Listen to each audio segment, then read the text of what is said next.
was the kind of night truckers dread. The snowstorm had picked up earlier than expected, blanketing the lonely stretch of Alaskan highway in an endless sea of white. Visibility was down to a few feet, and the CB radio crackled with warnings from other drivers who had already pulled over. But I was on a tight schedule, and stopping wasn't an option. My load wasn't anything extraordinary, just pallets of canned goods bound for a tiny town near Fairbanks. It wasn't glamorous, but it paid the bills. The only company I had was the steady hum of the engine and the rhythmic crunch of snow beneath the tires. I'd been driving these roads for years, and while they could be dangerous, they were nothing new to me. But that night, something felt off. The first thing I noticed was the quiet. Normally, even in a storm, there was a certain noise that accompanied the world, a distant howl of wind, the occasional crack of ice shifting. But now, it was as if the world had gone completely silent, save for the sound of my truck. Then came the lights. At first, I thought it was another truck approaching, a pair of headlights piercing through the swirling snow ahead. I slowed down, preparing to pass, but as I got closer, the lights didn't move. They just hovered there, bright and unblinking, like they were waiting for me. I came to a stop, squinting through the windshield. The lights weren't headlights. They were too high, too steady. They didn't flicker or dim, and as I stared at them, I realized they weren't even attached to a vehicle. They hung in the air, impossibly still, and then, just as suddenly as they'd appeared, they vanished. I sat there for a moment, gripping the wheel, my breath fogging up the cab. Maybe it was fatigue, maybe the storm was playing tricks on me, but I couldn't shake the unease settling in my chest. I pressed on, the snow coming down harder now, reducing visibility to almost nothing. The road signs were buried and the GPS had long since lost its signal. It felt like I was driving into a void, the endless white stretching in every direction. About an hour later, I saw it. At first I thought it was a mirage. There was a figure in the road, standing dead center in my path. I honked the horn, expecting them to move, but they didn't flinch. As I got closer, I could make out more details. A man, tall and thin, wearing a long coat and a hat. His back was to me, and he didn't seem to notice the 18-wheeler bearing down on him. I slammed on the brakes, the truck skidding on the icy road, and came to a stop just feet away from the figure. My heart was pounding as I leaned out the window, yelling into the storm. "Hey, are you okay? What the hell are you doing out here?" The man didn't respond. I grabbed my flashlight and climbed out of the cab, the cold biting through my jacket instantly. The figure was still standing there, motionless, his back turned. The snow was coming down so hard that I could barely see, but as I got closer, something about him seemed wrong. His clothes looked old, like they were from another era, frayed and threadbare, totally inadequate for the freezing temperatures. And his skin, what little I could see of it beneath the brim of his hat, was as pale as the snow around us. "Sir?" I called out, my voice shaky. Slowly, the man turned. His face was hollow, his eyes sunken deep into their sockets, and his lips were cracked and blue. But it was his expression that froze me in place. He wasn't angry or scared, or even curious. He was smiling, a wide, unnatural grin that didn't reach his lifeless eyes. I took a step back, my flashlight trembling in my hand. "Do you need help?" I asked, my voice barely above a whisper. The man didn't answer. Instead, he raised one hand, pointing past me, back toward my truck. I turned, my heart sinking. There was another figure standing by the trailer. This one was smaller, hunched over, with long, spindly limbs that seemed too long for its body. Its head cocked to one side, as if studying the truck. I could feel the air grow colder, the kind of cold that seeps into your bones and makes your whole body ache. I turned back to the man, but he was gone. I stumbled back to the cab, locking the doors behind me. My hands shook as I fumbled with the gear shift, my eyes darting to the mirrors. The smaller figure was gone too, but the feeling of being watched was unbearable. The CB radio crackled to life, and a voice came through, distorted and faint, like it was coming from far away. "You shouldn't have stopped." My stomach dropped. The voice didn't sound human. It was low and guttural, like it was being forced through broken vocal cords. I grabbed the mic, my voice trembling. "Who is this?" The only response was static, followed by a long, drawn-out groan that made the hairs on the back of my neck stand up. The lights on the dashboard flickered, and for a moment, the engine sputtered. I floored the accelerator, desperate to get out of there. But the truck barely moved. It felt like something was holding it back, like the snow had turned to quicksand. The radio crackled again, and this time, the voice was clearer. "Turn around." The words sent a chill down my spine. I glanced at the mirrors, half expecting to see the figures standing there, but the storm was too thick. Suddenly, the truck lurched forward, nearly throwing me against the wheel. I slammed on the brakes, but they didn't respond. The truck was moving on its own, the wheel jerking violently in my hands. I fought for control, but it was like wrestling with a ghost. The truck veered off the road, plunging into the thick snowbank. The impact jolted me forward, the seatbelt digging in my chest. When I looked up, the headlights illuminated a row of trees, their branches weighed down with snow. And standing among them were the figures. There were at least a dozen now, their faces pale and expressionless, their eyes glowing faintly in the darkness. They surrounded the truck, their movements slow and deliberate, like predators stalking prey. I locked the doors and grabbed the tire iron from under the seat, clutching it like a lifeline. The figures didn't seem to care about the truck itself, they were focused on me. The CB crackled one last time, and the voice spoke again, almost mocking. "You're not leaving." The lights flickered and went out, plunging the cab into darkness. I could hear them now, the soft crunch of snow under their feet, the faint rustle of their clothes. My breath came in short gasps, the air inside the cab growing colder by the second. I gripped the tire iron tighter, my knuckles white. The first bang came from the passenger's side, a dull thud that made me jump. Then another, this time from the driver's side. They were testing the doors, their hands slapping against the windows, leaving smears of frost in their wake. I closed my eyes, praying for the engine to start, for the storm to break, for anything that could save me. But deep down, I knew it was too late. The last thing I saw was the pale face of the man from the road, grinning at me through the windshield. And then the snow swallowed everything. The stretch of Route 55 through Montana was known for two things: its stark, lonely beauty and its unpredictable weather. It was the kind of road truckers like me either loved or hated, isolated, winding, and prone to sudden blizzards that could trap even the most experienced drivers. I didn't mind the solitude most of the time. After all, it came with the job. But that night, with the sky an ominous shade of gray and the first flakes of snow starting to fall, something about the route felt wrong. I'd picked up the load in Billings, crates of processed meat bound for a distributor in Spokane, and the dispatcher had warned me about the incoming storm. But deadlines didn't wait for the weather, and I'd already spent too much time idling on my last haul. The boss didn't like excuses, so I pushed on, my truck cutting through the icy wind as the snow began to thicken. By the time the sun dipped below the horizon, the road had transformed into a narrow ribbon of white, the tire tracks of the vehicles before me quickly disappearing under the relentless snowfall. I hadn't passed another car in over an hour, and the isolation was starting to weigh on me. My CB radio, usually a source of chatter and weather updates, was strangely silent, just a low hum of static.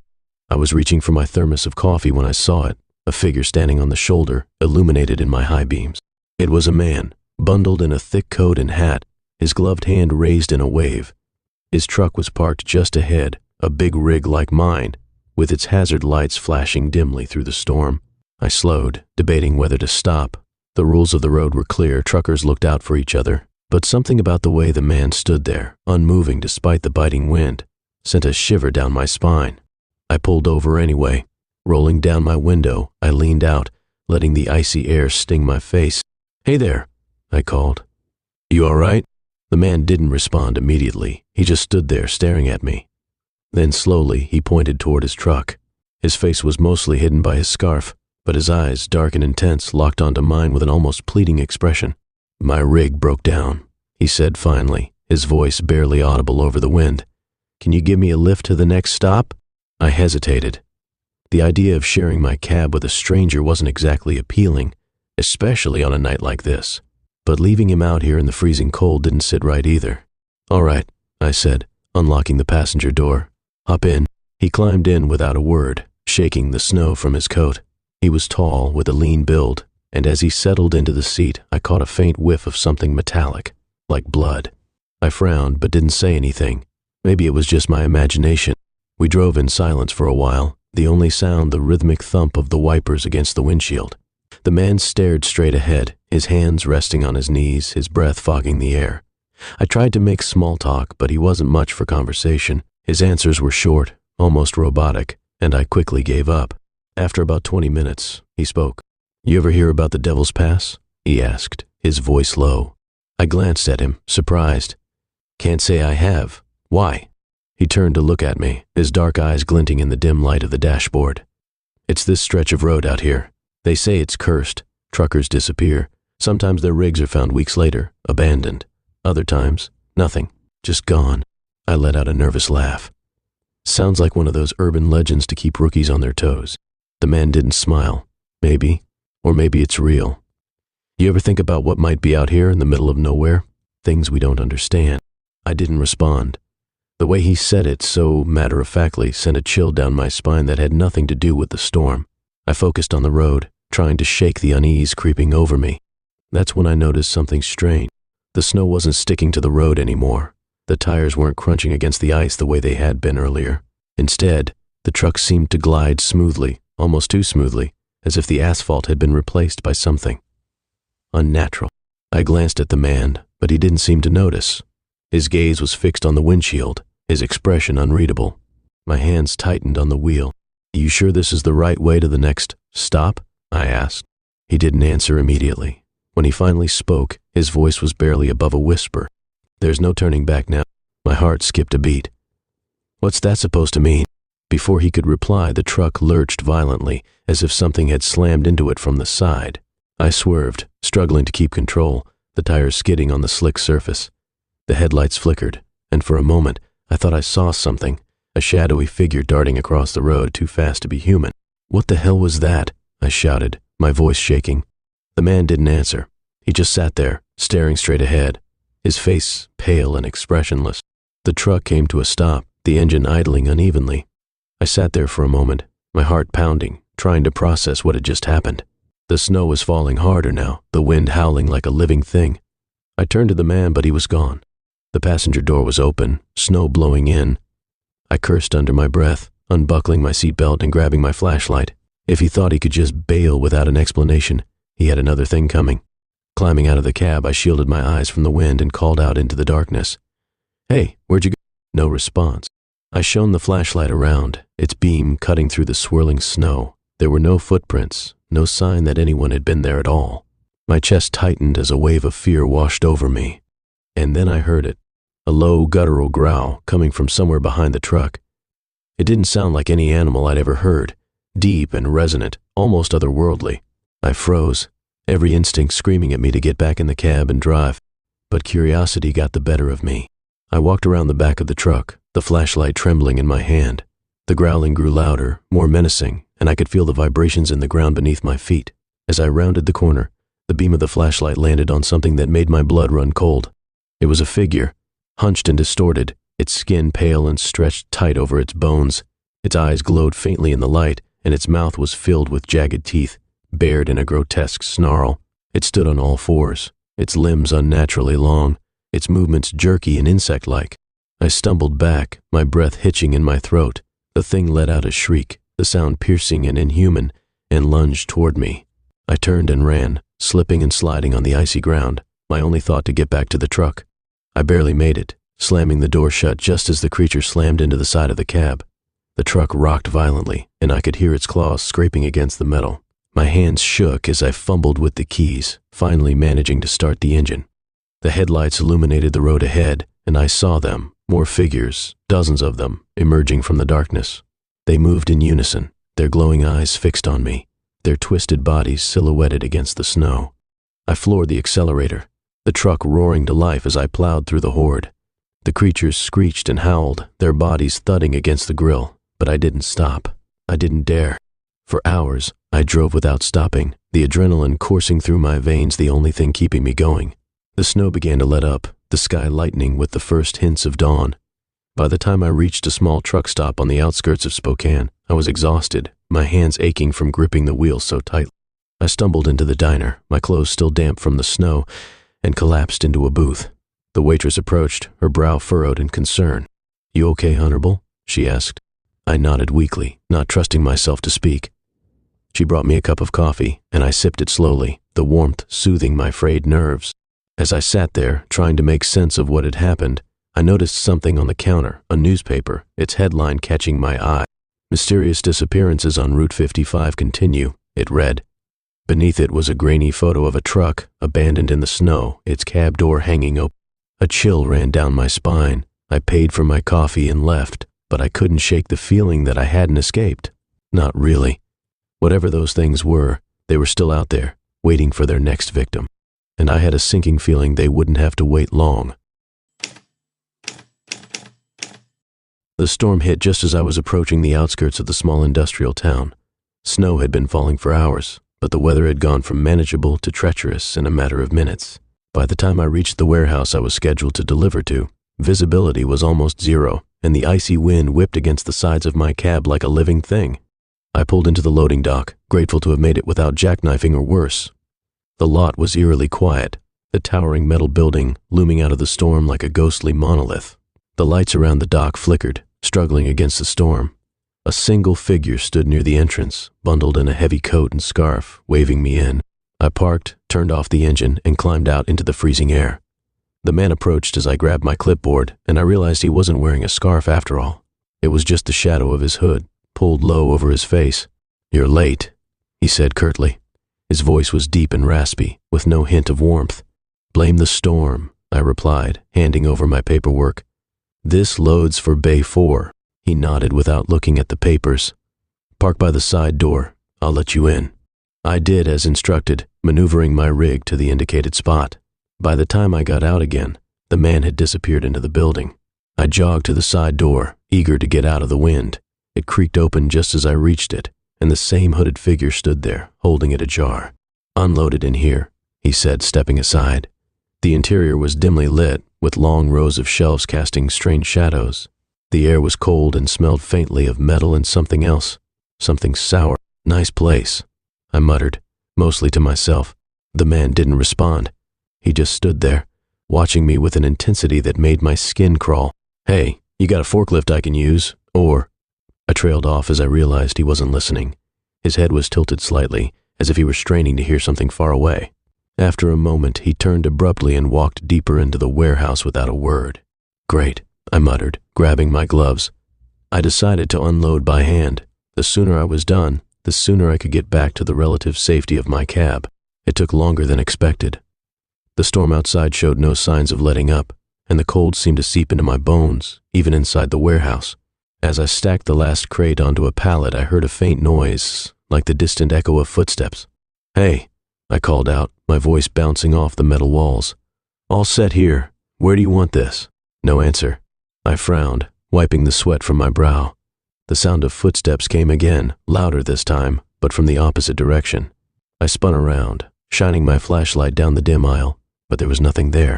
"Great," I muttered, more to myself than anyone else. "Storm's driving me nuts." I started toward the main office area, hoping to find someone to sign off on the delivery. The footsteps followed me, closer now, though every time I turned, there was nothing but shadows. I reached the small office, its glass walls offering a clear view of the warehouse floor. A single desk lamp was lit inside, casting an eerie yellow glow. I knocked on the door, then pushed it open. The hooded man was there, standing in the corner with his back to me. His hands hung limply at his sides and his head was tilted at an unnatural angle. Hey," I said, clearing my throat. "I need a signature before I can leave." He didn't move. I stepped closer, feeling the hairs on my neck stand up. "You okay, buddy?" As I reached out to tap his shoulder, he turned, too quickly, almost like a puppet yanked on strings. His face was pale, his eyes dark and glassy. For a moment I thought I saw something flicker behind his expression, like a shadow moving beneath his skin. "You can't leave," he said softly, his voice flat and emotionless. "What?" I said, taking a step back. "What do you mean I can't leave?" "The storm," he said, his lips barely moving. "It's too dangerous. You'll stay here." I didn't like the way he said it, as if it wasn't a suggestion but a command. My gut told me to get out of there, storm or no storm. I backed out of the office and made my way toward the exit, my boots echoing against the concrete floor. But as I reached the side door, I found it locked. The handle wouldn't budge, and there was no sign of the hooded man's key. "Hey," I shouted, pounding on the door. "Open this up." The warehouse swallowed my voice. The shadows seemed to press closer, the dim lights flickering overhead. I turned, my breath fogging in the cold air, and froze. The hooded man was standing at the far end of the aisle, perfectly still. But there was something wrong about him now. His posture was off, his arms too long, his head tilted at an angle that shouldn't have been possible. "You can't leave," he repeated, though his lips didn't move. The voice seemed to echo from everywhere and nowhere at once. I stumbled back, my heart racing. What the hell is going on? He didn't answer. Instead, he took a step forward, his movements jerky and unnatural, like a marionette controlled by an unsteady hand. I bolted, sprinting down the nearest aisle, weaving between pallets and stacks of crates. The shadows seemed to shift and move around me, the lights flickering more violently. I could hear the echo of footsteps behind me, faster and heavier than my own. I rounded a corner and found myself in a dead end, the shelves towering above me like the walls of a cage. Desperate, I turned to face my pursuer, gripping the flashlight like a weapon. But he wasn't there. The footsteps stopped abruptly, leaving an oppressive silence that pressed against my ears. I backed into the corner, scanning the darkness, every nerve in my body screaming at me to run. Then I heard it, a low, guttural growl coming from somewhere above me. I looked up. The hooded man, or whatever he had become, was clinging to the side of the shelf, his limbs splayed out like a spider. His hood had fallen back, revealing a face that was no longer human. His skin was stretched and pale, his mouth filled with jagged teeth that didn't belong in any natural creature. His eyes glowed faintly, twin points of light in the darkness. He dropped to the ground with a sickening crunch, landing in a crouch. I didn't wait to see what he'd do next. I ran, my boots slipping on the concrete as I barreled toward the main loading dock. The air grew colder as I ran, each breath burning in my lungs. The warehouse seemed to stretch endlessly, the aisles twisting and shifting as if the building itself was alive. I could hear the growling behind me, growing louder, closer. I burst into the loading area, slamming the heavy doors shut behind me. My truck was just outside, barely visible through the snow-covered window. If I could just make it there. I fumbled with the door, but it wouldn't budge. Panic set in as I realized the lock was frozen, the metal handle slick with ice. The growling behind me grew louder, and I could feel the vibrations of heavy footsteps approaching. In desperation, I grabbed a nearby crowbar and smashed the window. The glass shattered, letting in a blast of icy wind. I hauled myself through, cutting my hands on the jagged edges, and tumbled into the snow.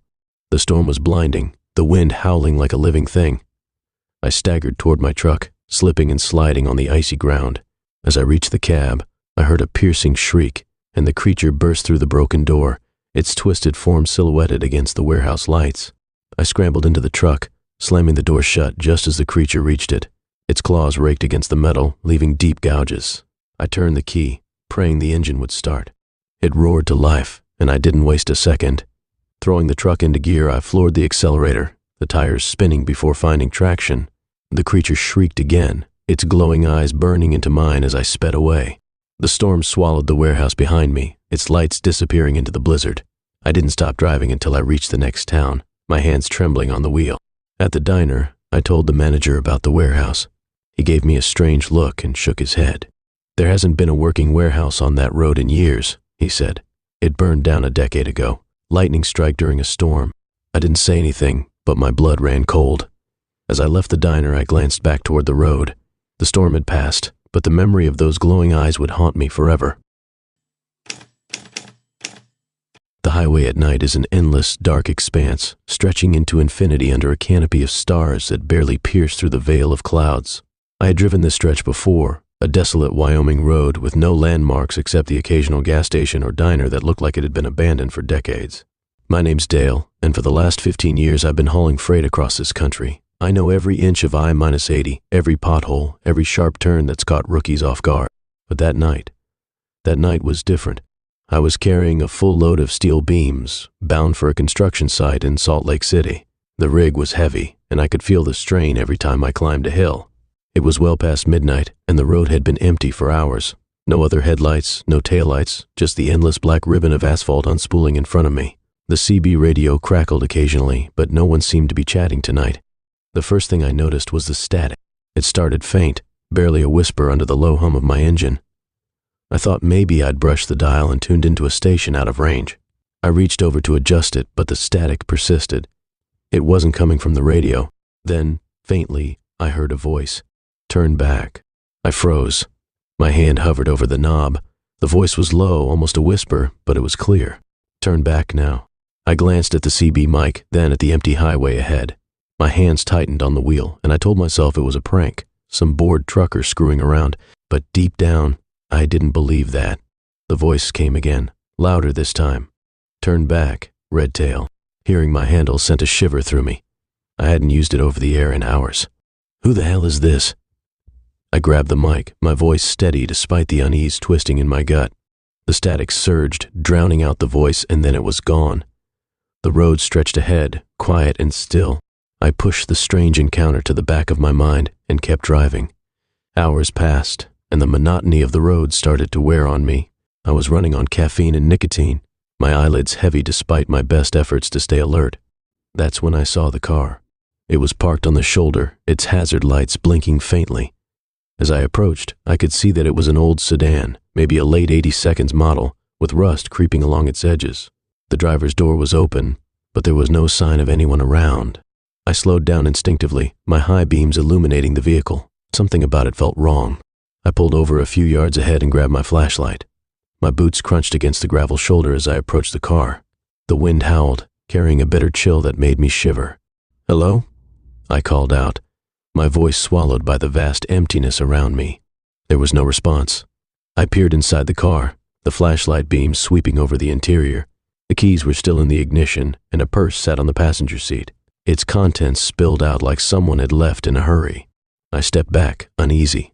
The silence was oppressive, the kind that pressed against your eardrums and made you hyper-aware of every sound, every rustle of wind, every creak of the earth beneath your feet. I turned back toward my rig, my breath visible in the cold night air. That's when I saw it. A figure stood on the edge of the road, just outside the reach of my headlights.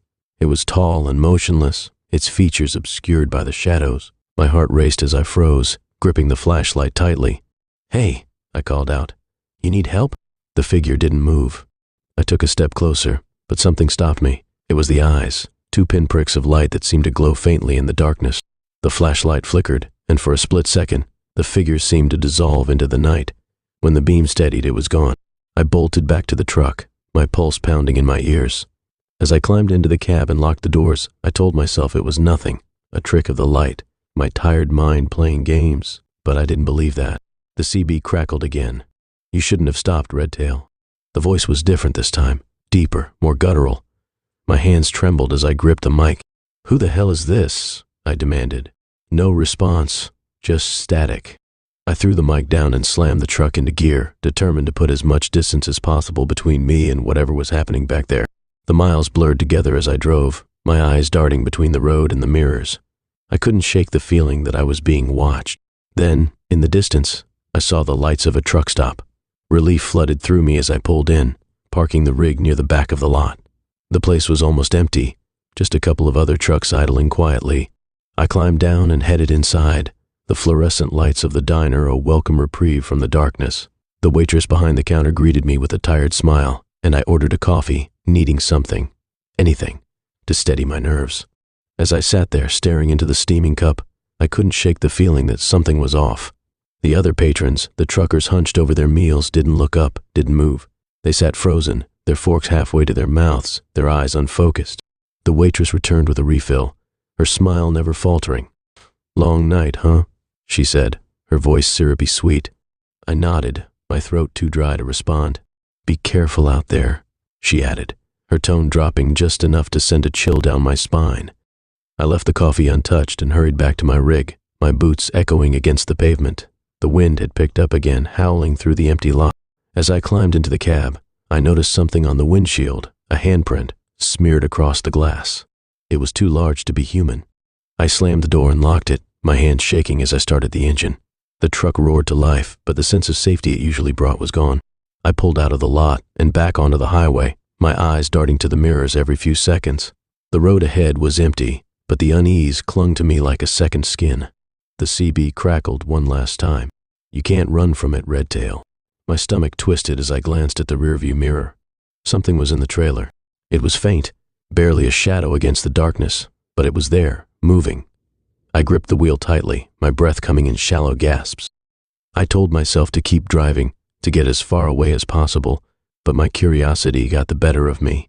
I pulled over, grabbing my flashlight and stepping out into the cold night. The trailer door was locked, just as I had left it. My hands trembled as I unlocked it, the padlock feeling like it weighed a ton. The door swung open with a creak, revealing nothing but the neatly stacked steel beams. I let out a shaky breath, relief washing over me. But as I turned to close the door, I saw them, those glowing eyes staring at me from the shadows. The highway stretched out like a living entity, dark and endless, its silence broken only by the rumble of my engine and the faint whistle of the wind cutting through the vast plains. Wyoming's back roads had always been eerie, but this night felt heavier, colder, more oppressive. I had driven through countless nights, but this one wrapped itself around me like a vice. After checking the trailer, I tried to shake the unease that lingered, but the image of those glowing eyes wouldn't leave me. I climbed back into the cab, slamming the door behind me and locking it instinctively. My flashlight sat in the passenger seat, a faint reassurance that felt woefully inadequate. I threw the truck into gear and rolled back onto the highway. The radio was silent now, no crackle, no voice. Just me and the endless road.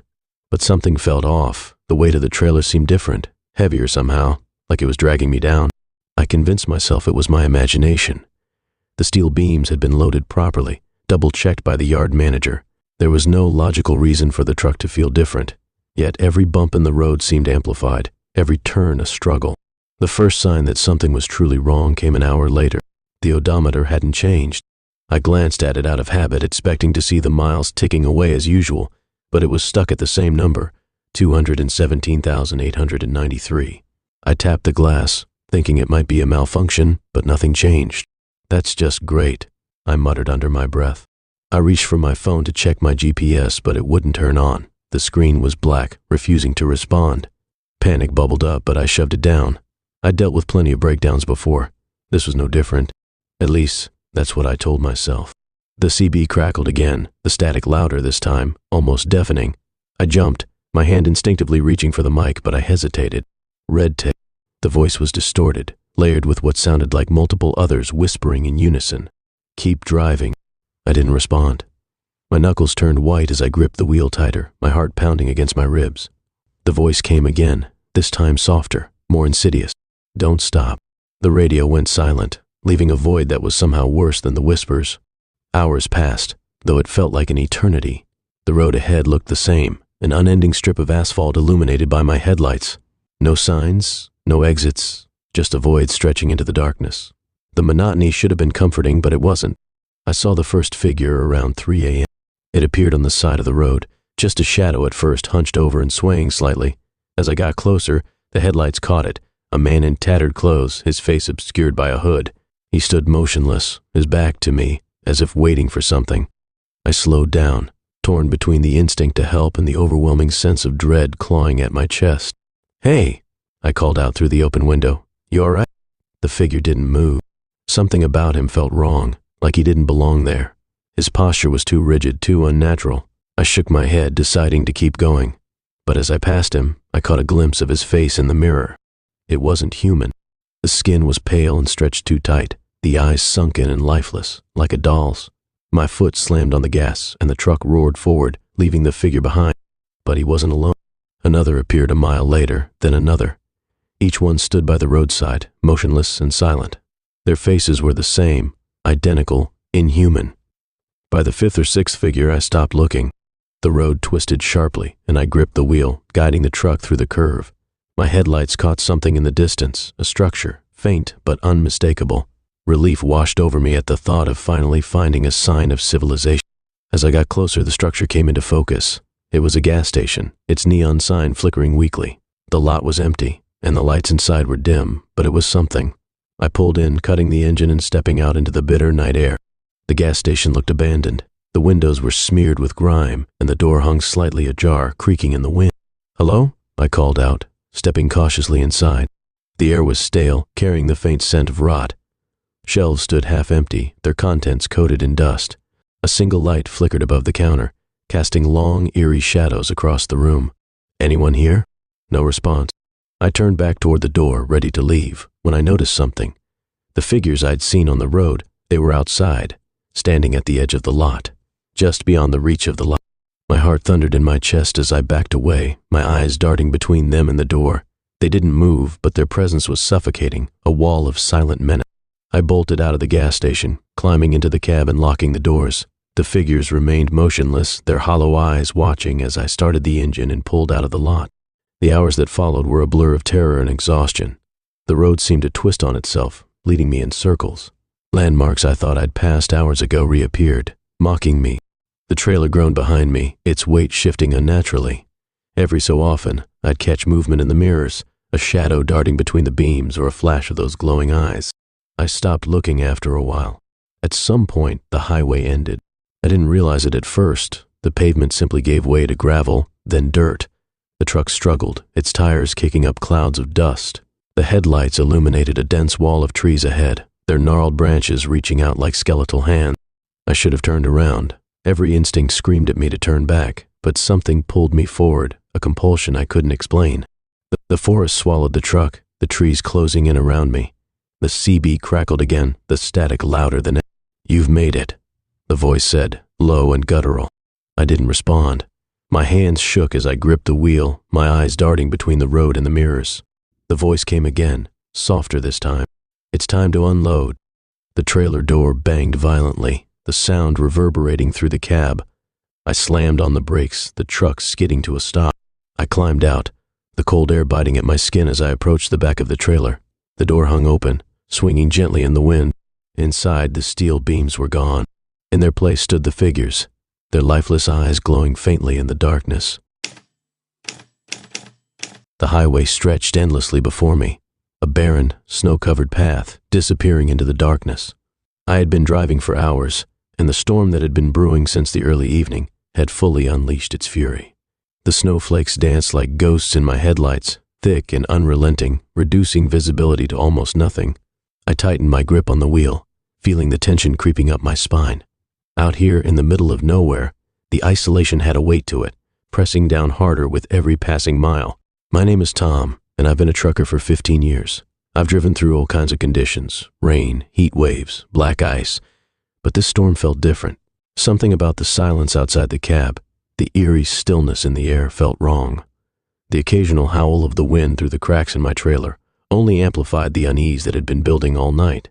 The load I was hauling wasn't anything special, crates of non-perishables destined for a remote supply station in northern Alaska. It was the kind of run that didn't come with much excitement. Usually I welcomed that. Boring was good, but tonight I found myself wishing for something, anything, to break the monotony.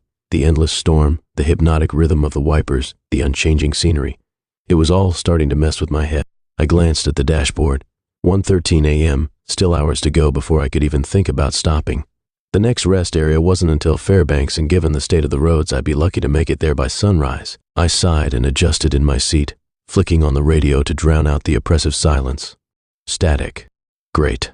I fiddled with the dial, hoping to pick up some local station or even a crackling weather update, but the storm seemed to have swallowed all signals. With a frustrated huff, I switched it off and let the hum of the engine fill the void. The first sign of trouble came about 10 minutes later. I noticed something in the distance, a faint, flickering light. At first, I thought it was just a reflection from my own headlights bouncing off the snow, but as I drew closer, it became clear that the light was stationary. It hovered low to the ground, barely visible through the swirling snow like the weak beam of a dying flashlight. My stomach knotted. Out here in this kind of weather, it wasn't unusual for stranded motorists to try flagging down help. I'd seen it plenty of times, people unprepared for the brutal Alaskan conditions, their vehicles broken down, waiting desperately for a passing trucker to save them. But something about this light felt off. It wasn't the usual frantic waving or intermittent flashes. It was steady, almost hypnotic, pulsing faintly like a heartbeat. I slowed the truck, easing my foot off the accelerator as I approached. The closer I got, the stranger it looked. The light wasn't coming from a car or a person. It was just there, glowing faintly in the middle of the road. I rolled down the window, the icy wind cutting into my face, and squinted into the storm. "Hello?" I called out, my voice swallowed by the wind. "Anyone out there?" No response. I hesitated, my fingers drumming on the steering wheel. Every instinct screamed at me to keep driving, but I couldn't shake the gnawing feeling that someone might actually need help. Grabbing my flashlight, I climbed out of the cab and stepped into the snow. The cold was brutal, the kind that slices straight to the bone. I trudged toward the light, my boots crunching against the icy ground. As I drew closer, the glow seemed to dim, fading into the storm. I stopped, shining my flashlight in its direction, but there was nothing there. No car, no footprints, no source for the light. Just as I turned to head back to the truck, I heard it. A low, guttural moan, barely audible over the wind. My heart skipped a beat and I whipped around, the beam of my flashlight darting through the darkness. "Hello?" I called again, louder this time. "Do you need help?" The sound came again, closer this time. It wasn't human. It couldn't be. It was deep and rasping, like the death rattle of a wild animal. The flashlight trembled in my hand as I scanned the area, but all I could see was snow and shadows. The storm seemed to close in around me, the darkness growing thicker, more suffocating. Then from the corner of my eye, I saw movement. A figure, pale and indistinct, darting between the trees just beyond the road. It was impossibly fast, a blur of white against white, and my pulse quickened as I realized it was heading straight for the truck. I bolted back to the cab, slipping and sliding on the icy ground. My breath came in ragged gasps as I slammed the door shut behind me, locking it instinctively. The truck felt like a fragile sanctuary, the only thing separating me from whatever was out there. The engine rumbled steadily, a comforting sound amidst the chaos. I gripped the wheel, my knuckles white, and scanned the mirrors for any sign of movement. The storm raged on, but the road behind me was empty. No figures, no lights, nothing but swirling snow. I told myself it was my imagination. The storm was playing tricks on me, and the isolation was messing with my head. I had to keep moving. Taking a deep breath, I shifted into gear and pressed the accelerator, the truck lurching forward. But I couldn't shake the feeling of being watched. As the miles crawled by, the sense of unease grew stronger. Shadows danced at the edges of my vision, fleeting and insubstantial, but always there. The CB radio crackled sporadically, spitting out bursts of static that made my skin crawl.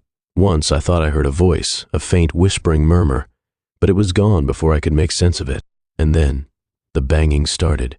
It was a sharp metallic thud, echoing through the cab like a gunshot. I jumped, nearly swerving off the road, and glanced in the side mirror. At first, I saw nothing but snow, but then another bang came, this time from the rear of the trailer. My stomach twisted into knots. Gripping the wheel tightly, I slowed the truck to a crawl, my eyes darting between the mirrors.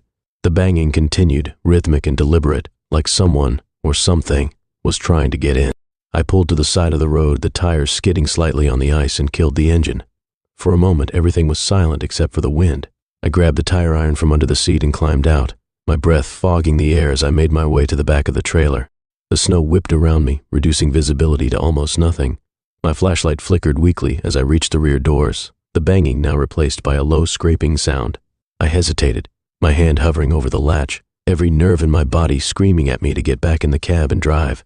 But curiosity got the better of me. With a deep breath, I unlocked the doors and swung them open. The trailer was empty. The crates were untouched, stacked neatly just as they'd been when I'd loaded them. The only disturbance was the faint outline of something in the snow, a long, dragging trail leading away from the truck and into the woods. I stared at it, my mind racing. There were no footprints, no sign of anyone or anything that could have made the noise. But the trail was unmistakable, a wide, slithering path that disappeared into the darkness. I didn't stick around to investigate. Slamming the door shut, I ran back to the cab and locked myself inside, my hands trembling as I fumbled with the ignition. The engine roared to life, and I floored the accelerator, the truck lurching back onto the road. But the feeling of being followed never left me. The rest of the drive was a blur of fear and paranoia. The storm seemed to grow worse, the snow falling heavier and the wind howling louder. Shadows flickered at the edges of the headlights, and every so often, I thought I saw movement in the mirrors, a flash of pale skin, a glint of glowing eyes. By the time I reached the supply station, the sky was beginning to lighten, the storm finally starting to ease. I pulled into the lot, my nerves frayed and my body aching with exhaustion. The workers greeted me with confusion, their faces pale as they listened to my frantic explanation. "You were on that road last night?" one of them asked, his voice tinged with disbelief. "No one's been down there in years."